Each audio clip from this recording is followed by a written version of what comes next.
Así es, Irina, muy buenos días a usted. Lo prometimos el miércoles y aquí estamos en la revista informativa, en esta emisión de viernes, para volver con muchas de las inquietudes que quedaron pendientes con relación a los fundamentos económicos del proyecto de Constitución. Aquí están nuevamente mis invitadas, Elena Álvarez y Joana Odriozola. Bienvenidas, buenos días. Buenos días. Buenos días, Humberto. ¿Qué tal la opinión tras el miércoles de las personas que se han comunicado con ustedes? Bueno, yo creo que sigue habiendo, como explicábamos, expectativas y todavía quedan preguntas por responder. En general creo que la repercusión ha sido positiva en el sentido de las explicaciones y las posibilidades que hemos tenido de intercambiar. ¿En su caso? Sí, igual contribuye a promover el debate y la reflexión en torno a estos temas. Bueno, les propongo ahora mismo comenzar a revisar algunos de los correos que quedaron pendientes. Yo recuerdo que estamos recibiendo, yo decía el miércoles, cientos. Ya supera la cifra de cientos y en cada una de estas opiniones estamos intentando resumir las tendencias generales de lo que ustedes nos están enviando y nos están haciendo llegar. Vamos con esta opinión de María del Carmen, que habla de un tema que no abordamos, que no tratamos el miércoles. Dice María del Carmen: aunque está prevista la participación del trabajador en la planificación, este es el elemento que introducimos, el de la planificación, en realidad el trabajador no puede incidir en ello.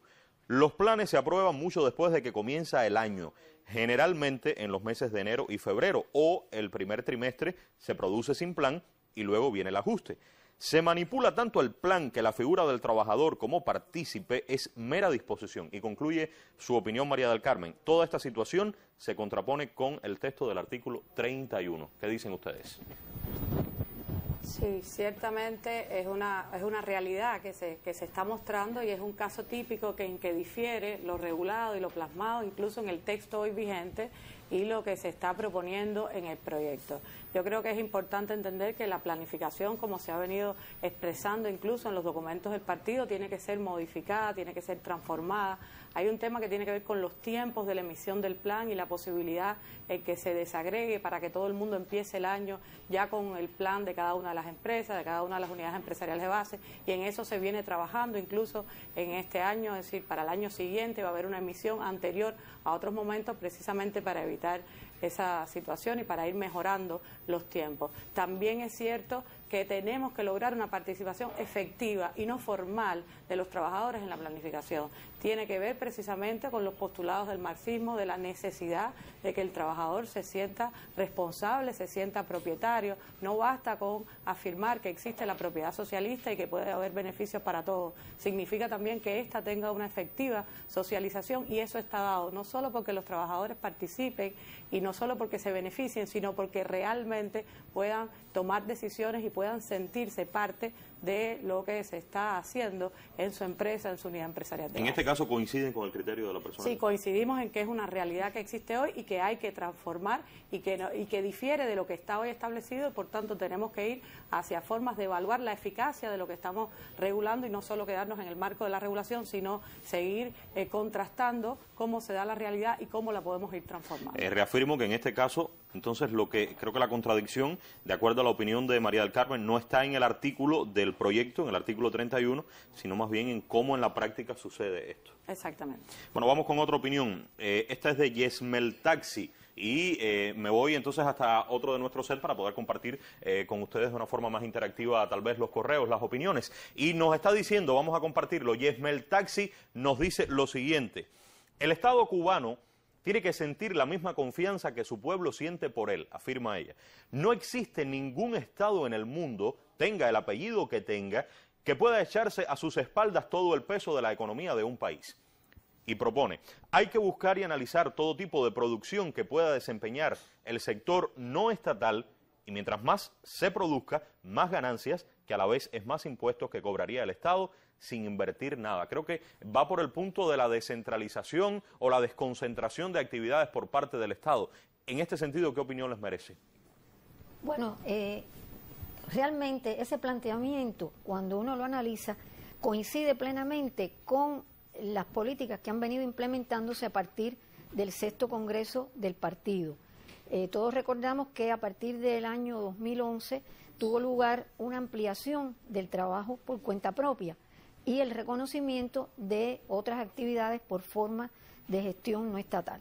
De hecho, el proyecto de Constitución contiene en su artículo 21, cuando enumera las formas de propiedad, contiene específicamente la propiedad cooperativa y la privada. Y en otro artículo se menciona que la estatal incluso puede ser gestionada de diversas formas, dígase arriendo, usufructo, etcétera.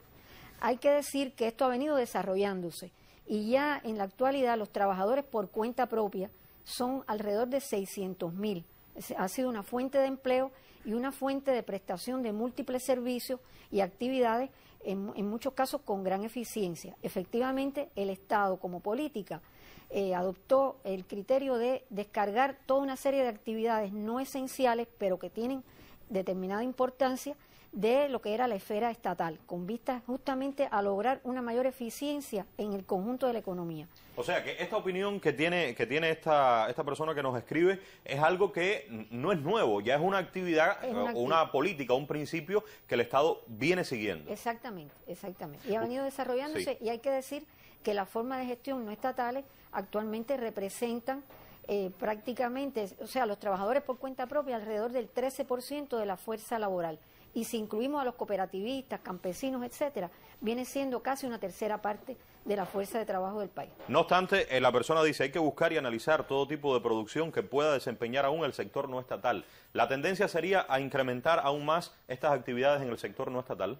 Bueno, usted conoce que recientemente han salido una serie de normativas que lo que buscan es ordenar y perfeccionar la actividad de trabajo por cuenta propia, y en ese sentido se ha venido trabajando para tratar de normar y regular actividades que de cierta forma en algunos casos no se encaminaron por la vía que se deseaba, pero de hecho es una actividad que se promueve y se fomenta y se regula adecuadamente para que sirva a los propósitos de la sociedad.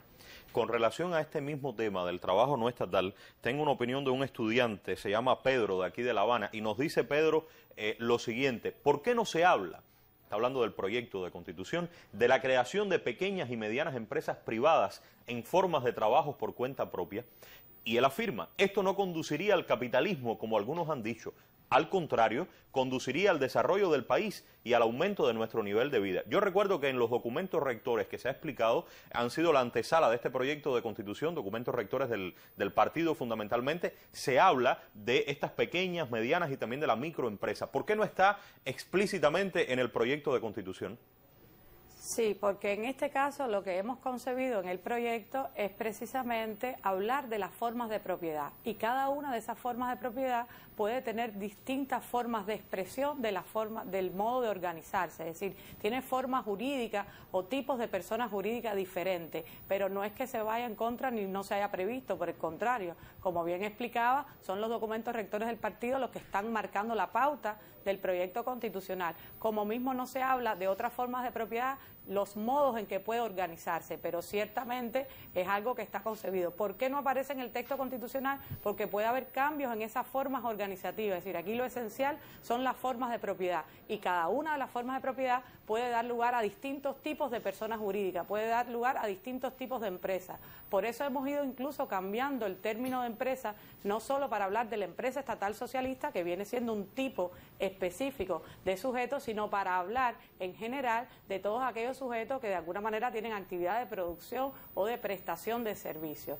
Precisamente para adoptar el texto constitucional de flexibilidad no se prevén cada una de las formas que estas formas de propiedad pudiera asumir, pero está concebido y no está previsto, como bien plantea, que implica un camino al capitalismo, ya que los propios documentos del partido afirman que estas relaciones se van a dar en un contexto de mayores relaciones socialistas, que sigue siendo predominante la propiedad socialista de todo el pueblo, y todo eso condiciona que se mantenga el sistema económico social. Vamos a recapitular con relación a esta idea. Artículo 21, profesoras, establece las formas de propiedad, y ahí sí están todas. Ahora, ustedes lo que están afirmando es que no todas estas formas de propiedad, en los artículos que siguen, establecen de qué modo se van a organizar, y este es uno de los casos porque sería la propiedad privada. ¿Eso es correcto? Es exactamente así. Cada una de las formas de propiedad puede a su vez asumir distintas formas de personas jurídicas o distintas formas organizativas empresariales, y por eso no se ha hecho una definición en cada caso, porque algunas de estas cuestiones están incluso por diseñar y por evaluar, y porque una misma forma de propiedad puede tener varias maneras de organizarse. En cambio sí está la empresa estatal socialista, porque es el eje rector de la economía. Exactamente. Como sujeto principal que se define, precisamente en ese caso está explícitamente la denominación de empresa estatal socialista, lo que no ocurre en otros casos por lo que explicábamos. Finalmente, con esta idea de la micro, la mediana, la pequeña empresa, el hecho de que no esté explícito en el texto, creo que ustedes lo han dejado claro, pero me gustaría reafirmarlo, no significa que no vaya a tener un desarrollo legislativo posterior a la aprobación del proyecto de Constitución. Es así, tiene que tener un desarrollo legislativo posterior, es la ley de empresa la que debe, en última instancia, regular los aspectos fundamentales de cada uno de los tipos de empresas que van a existir en el país. También con relación a la propiedad privada, también a la actividad del sector no estatal, es el correo de Vivian Montero Alejo. Dice Vivian, el encargo estatal de la empresa socialista se centra en proveer bienes al pueblo. La propiedad privada en un país socialista, afirma ella, debe aportar también a los bienes del pueblo. Y dice, solo cambia la forma de administración a privada. Y les pregunta, ¿creen que una u otra forma de administración es más ventajosa para lograr el éxito desde el punto de vista empresarial, o sea, la estatal o la privada? Y pregunta finalmente, ¿la empresa privada podría aportar más a los ingresos del país? Bueno, es una preocupación realmente válida, ¿no?, de esta persona que escribe.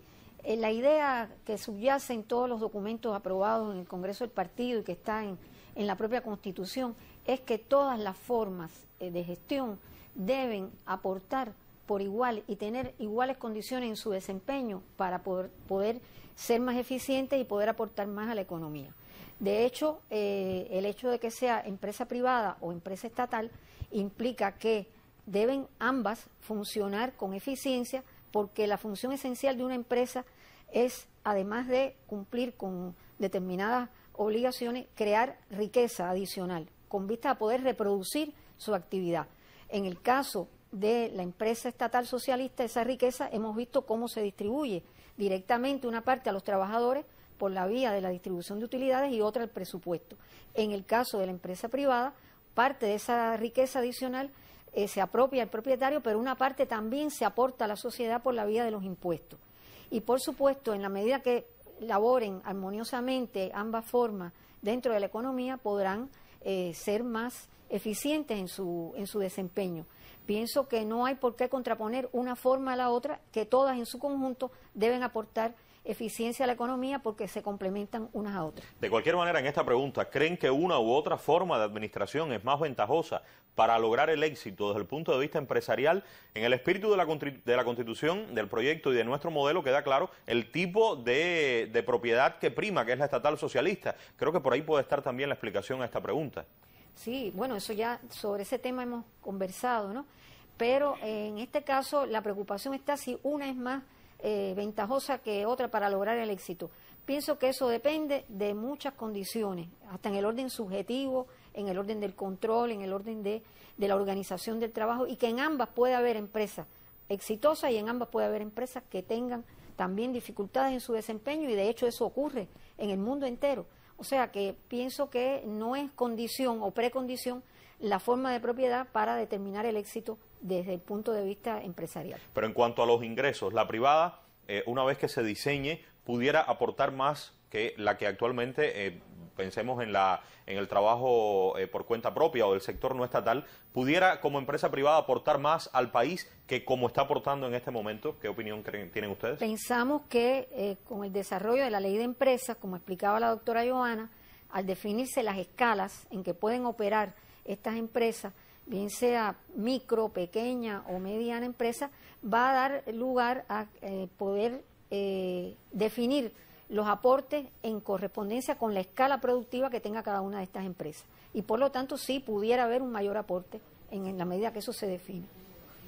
Bien, siempre recordamos, estamos hablando de un proyecto de constitución que establece máximos. Debe haber un desarrollo, se ha explicado por las autoridades del país, un desarrollo legislativo importante que implemente, que establezca un grupo de pautas específicas a partir de los principios generales del proyecto de constitución para cada uno de los temas, no solo en materia económica, sino que tras una constitución viene una actividad legislativa importante. Claro, una actividad legislativa que tras la participación popular genuina, amplia en la discusión de este proyecto, bueno, pues tiene que ser también de esa manera, muy democrática, muy participativa, y es por eso que cada uno de estos criterios, aun cuando son cuestiones que explícitamente no van a aparecer en la Constitución, son muy válidas para el desarrollo legislativo posterior. Ahora, hay un tema, voy a hacer un alto y regreso en minutos, pero hay un tema sobre el que muchas personas han estado opinando y quiero dejarlo sobre la mesa para comenzar la segunda oportunidad. Tiene que ver con el artículo 28. Y es que el artículo 28 habla de la forma en que el Estado promueve, o sea, declara que el Estado promueve y brinda garantías para la inversión extranjera. Los criterios vienen, ahí está el artículo 28, los criterios vienen más bien por el hecho de si este artículo 28 está diciendo explícitamente que el Estado brinda garantías a la inversión extranjera, ¿por qué no hay una enunciación explícita en el proyecto de que el Estado promueve y brinda garantías a la inversión nacional? Esa es la pregunta con la que quiero comenzar. ¿Están de acuerdo conmigo? De acuerdo. Hacemos una pausa, ya volvemos. Continuidad de Hacemos Cuba. Hacemos Cuba se multiplica aquí en nuestra revista